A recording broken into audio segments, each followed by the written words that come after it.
আল্লাহ তাআলা তাকে কাঁদিবে যত বলছে হারাম এবং হালাল বেঁচে চলে। এরপরে পাঁচ নাম্বার যে বিষয়, এই দিনে কিয়ামত সংঘটিত হবে। সুবহানাল্লাহ।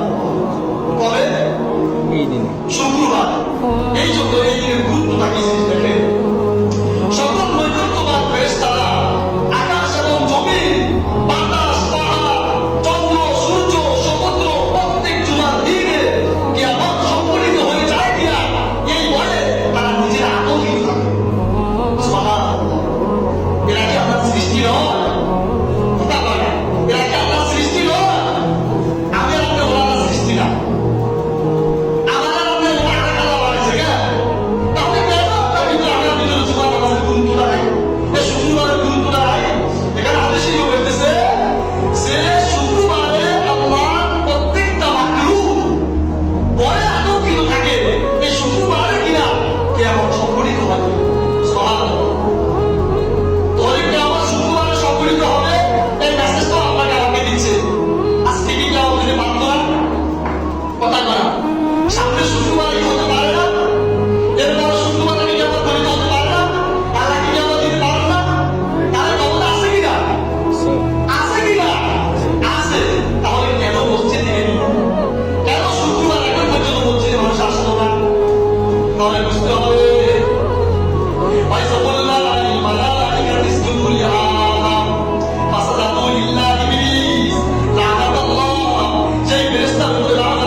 এই জন্য আল্লাহ তাআলা বান্দু ভয় আতঙ্কিত থাকে। এরপর আল্লাহ আমি আরেকটা হাদিস উল্লেখ করেন, রাসূল মুহাম্মদ সাল্লাল্লাহু আলাইহি ওয়াসাল্লাম ইরশাদ করেন, ওয়াসাল্লামু আলাইহি আন্নাল্লাহ কাদ তারাকা আলাইকুল জুমআ ফি মাকামি হাযা। রাসূল করিম সাল্লাল্লাহু আলাইহি ওয়াসাল্লাম ইরশাদ করেন, নিশ্চয়ই আল্লাহ পাক আমার এই স্থানে, এই দিনে, এই মাসে, এই বছরে কিয়ামত পর্যন্ত তোমাদের উপর জুমার নামাজ ফরজ করে দিয়েছে। সুবহানাল্লাহ।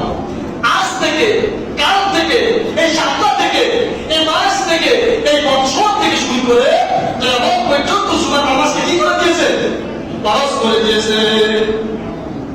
এরপরে আল্লাহ রাব্বুল ইজ্জাত, আল্লাহ প্রিয় হাবিব ঘোষণা করেন, পরবর্তীতে যে ব্যক্তি তার ন্যায়পরায়ণ, মানে ন্যায়পরায়ণ বাদশা থাকা অবস্থায় যদি তুমি জুমার নামাজের গুরুত্ব বুঝো, অত্যাচারী শাসক আসলেও যদিও তোমার জান কোরবান হয়ে যায়, তারপরও তুমি জুমার নামাজ আদায় করো। সুবহানাল্লাহ। এর গুরুত্ব বোঝানো হয়েছে। এরপরে আসে যে জুমার নামাজ ইচ্ছাকৃতভাবে ত্যাগ করলো, বিনা ওজরে জুমার নামাজ কি করলো? ত্যাগ করলো। হাদিস শরীফে আসছে,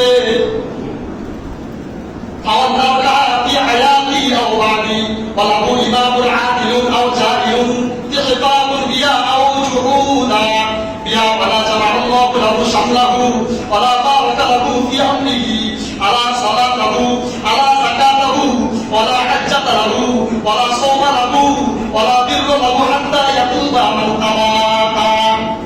হাদিস শরীফে আসছে, যে ব্যক্তি জুমার নামাজ ইচ্ছাকৃতভাবে ত্যাগ করলো, তার নামাজ আল্লাহ তাআলা দরবারে কবুল হবে না। যে ব্যক্তি ইচ্ছাকৃতভাবে এক জুমা নষ্ট করলো, বাদ দিয়ে দিল, ছেড়ে দিয়ে দিল, তার যাকাত কবুল হবে না, তার রোজাও কবুল হবে না, তার হজও কবুল হবে না, তার সওম ও রোজাও কবুল হবে না। নাউজুবিল্লাহ। কিভাবে? ইচ্ছাকৃতভাবে একটা শুক্রবার, একটা জুমার নামাজ ছেড়ে দিল। এই জন্য আল্লাহ সুবহানাহু ওয়া তাআলা আপনাকে আমাকে জুমার নামাজের গুরুত্ব বুঝা তৌফিক দান করুন সকলে বলে আমিন। আচ্ছা, এখন কি